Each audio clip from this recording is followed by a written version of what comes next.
About a year ago I was working at a grocery store while finishing college.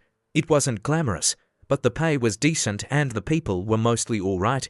Everything went sideways when I found out my girlfriend had been secretly seeing my department manager. He was in his 40s, married, and had kids.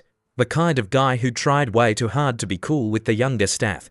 I later learned that he had a reputation for flirting with employees and bragging about his experience with women. When the truth came out, it spread through the store faster than any rumor I'd ever seen. In a place where nothing exciting ever happened, suddenly everyone had something to talk about, and unfortunately, I was the center of it. The embarrassment was brutal. Walking into work felt like stepping onto a stage where everyone already knew the punchline of the joke. Eventually I quit. At first I tried to just move on with my life. I avoided the store, stopped talking to most of the old coworkers, and focused on finding a new job. But one thing kept bothering me. My ex-boss acted like nothing had happened.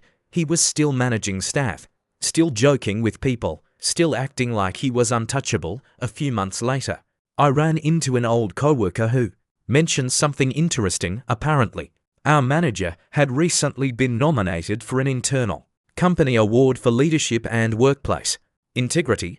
That's when an idea crossed my mind. The company had a formal ethics reporting system. Anonymous if you wanted it to be. I spent an evening writing a detailed report. Not emotional, not dramatic, just facts, dates, messages I had saved, and statements from coworkers who had seen them together during work hours. I even included screenshots of conversations where he had bragged about his behavior with employees.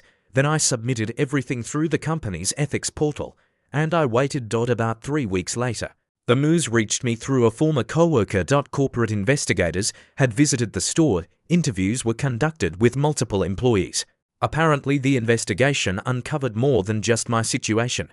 Other complaints about his behavior surfaced as well.